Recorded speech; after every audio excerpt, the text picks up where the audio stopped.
Omuyimbi Spice Diana mwakubye omuntu ne mumutta. Mwasse omuntu.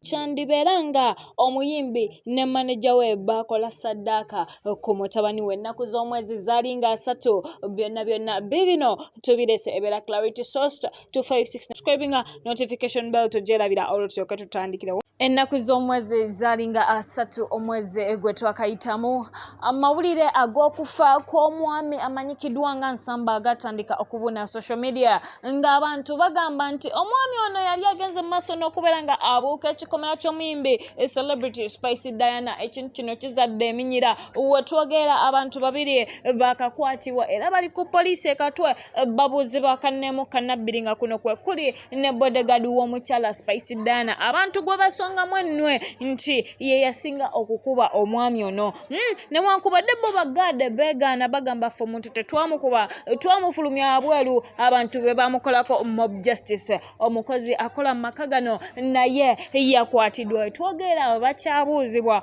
poliisi ebitaddemu amaanyi egamba eyagala etuuke ku nsibuko ya buli kimu abantu ab'enjawulo babadde endowooza zaabwe okugeza. Omuyimbi Spice Diana mwakubye omuntu ne mumutta. Mwasse omuntu. Naye ekyewuunyisa nti omubbi yazze n'awalampa ekikomera emisana mbusimaasawa nga 3 simanya biki naye ng'abantu bagamba twamulabye ng'awalampa. Kati omubbi kika ki oyo? Omubbi n'agwayo mwabadde n'akambe naye nga gwo kayina mu ngalo. Fingerprints eziri kamba akozezo si za mubbi. Obujulizi wabubuzizza.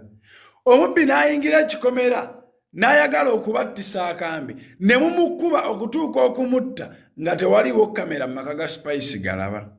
Omubbi mwamukubye kimobu naye nga around tewaliwo muntu ya recordinze katambi. Naye jjukira nti wano mu Uganda ne mu nsi tewakyali kintu kikolebwa nga tekiriiko recording kizibu nnyo. Abantu baagala likes ne follow balina obujulizi ssaawa 4. Spice omuntu awo kitwale nti yagendedde mu lubu lw'okunyweza ettutumu n'obugagga. Nze bwe nkitwala weyo system abantu bagitegeera. Ffe ba spiritualist tugitegeera. Kati awo kyawabye awo kyagaanye walina okubaawo ensobi gye mwakola emabega kubanga eno system y'emu n'omukulu Jose Chameleone gye yali atunyumiza nga nayo tegatta eyakalamagi. System y'emu eno ey'omusajja omwe yeeyita omulangira gye yali anyumiza abantu bwe yali alwana mbu ne mukazi we munakuba omwana ekikonde mu butanwa n'afa. System y'emu. Bwe wabaawo ensobi z'ogaanya otutuukiriza bikozesa ensobi gy'otagenda vaamu. Teriyo ttutumu liri Katonda. Abantu bagamba nnyo nga baganoonya nti mwetegeke. Teriyo bugagga bwa lubeerera buli Katonda. Teriyo maanyi ga lubeerera gali Katonda. Abantu bateekamu bingi okufuna ebintu ebyo. So ekikyamu kyakolebwa kye tutamanyi ebintu ne bijja bibakozesa ensobi. Naye omusango guno mugubuuzeeko akena gye yatuusa Kanyamunyu. Oba mubuuzeeko Kanyamunyu akena gye yamutuusa. Mubuuzeeko ku Dr. Jose Chameleone atagejja atakogga naye ku luno yakogga. Omusango gye gwamutuusa. So abantu abanoonya obugagga, abantu abanoonya ettutumu, abantu abanoonya amaanyi bangi eyo tebinnamanyika bumanyisi naye nga mujja bimanya mumuteekewo 2. Tebinnamanyika bumanyisi naye mujja bimanya mumuteekewo 2. Teri bizimbe bisiba bikomera nga binene nga tebiyina byama bye bibadde bikweka. Mob justice abantu ne kubulwako agamba nti nabaddeko kubamukubya nalabye gundi yabaddewo oba gundi naye buli omu anyumya kikomera nga kigguddwawo. Sente bwetyo nze seewuunya nnyo system ngitegeera eyo. Ettutumu bwe lityo amaanyi bwe gatyo bye by'omukulu omu ba Good Life gwe baali banyumyako. Bye by'omukulu omu ow'emirambo ku biiki nga buli mwaka basangayo emirambo egifulootinga naye ng'emirambo egyo mikalu.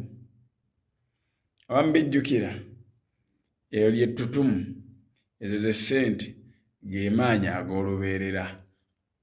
Godfather simulala Spice.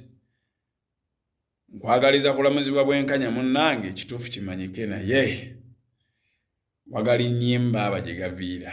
Mu ngeri mu oba endala abantu ab'enjawulo batandise okuwa endowooza zaabwe. Njagala okukujjukizako kati nnyo mu bbanga eriise omuyimbi Dr. Jose Chameleone yagenda n'afiirwa omuntu mu nnyumba ye oba giyite compound ye eyamanyikidwanga Kalamagi omukulu oyo yakubibwa bubi nnyo olw'okubeera nga yali abuuse ekikomera kya celebrity ate n'agwa munda. Omuntu oyo yafiira mu ddwaliro ku nsonga ng'eno yennyini eyeefaanaanyiriza eya Spice Diana. Embeera eno ezze ebeerawo mu ba celebrities. Omuntu singa abuuka n'agwa mu nnyumba ye babayisiza mu ngeri embi newankubadde ng'abakuumi ba Spice Diana bayita ba bodyguard beegaana bagamba ffe tetwakuba muntu ono, twamuteeka wabweru, abantu ba wabweru babayita abatuuze ne bamukolako ka mob justice. We twogera ffe aba Clarity Source twasobodde okubeera nga tetunoonyako ku taata w'omugenzi, taata w'omukulu Henry n'atuwa ensonga ze, n'atuwa endowooza ye, n'atusiigira ekifaananyi mutabani we abadde atya, mutabani we amulowoozaako ki, alowooza ku ki ekyokubeera nga mutabani we yalinnya ekikomera n'agwa munda mu nnyumba ya Spice Diana. Katubirabe.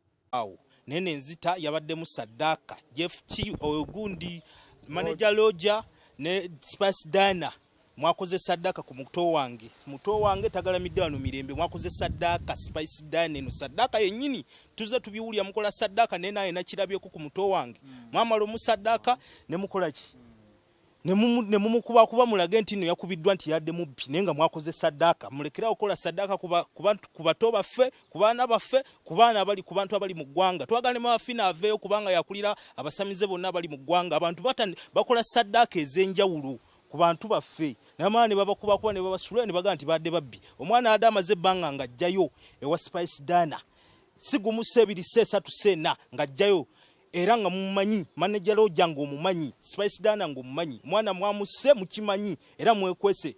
Netwagala gavumenti eveeyo ku nsonga zino. Bino byonna bigenze okutuukawo ng'omuyimbi tali wewakaawe era ng'ali ku tours ze oba ziyite entambula ze ez'ebyemirimu ali mu kunoonya kasimbi. Ekintu kino kisiiga career ki eri ekifaananyi ky'omuwala omuto abadde yeezimbidde erinnya, abadde akoze erinnya eddungi ennyo era nga y'omu ku abo abayimbi be tulina ab'ekisa ddala be twekakasa ate nga ne talanta kwe bagitadde. Mu kaseera kano omukuumi wa Spice Diana amanyikidwa nga Stewart Semaganda awamu nomukozi abadde akola ejjewaka bo baatwaliddwa dda ku poliisi okusobola okubaako statements ze boogera ku nsonga eno kubanga abantu basonze nnyo olunwe mu mukulu Stewart omukuumi wa Spice Diana nga bagamba nti y'omu ku abo abakuba ennyo omukulu ono amanyikiddwa nga Nsamba. Taata w'omugenzi ye amanyikiddwa nga omukulu Matovu yagamba mutabani we abadde mukubi wa bulooka era nga ne Spice Diana abadde akimanyiiko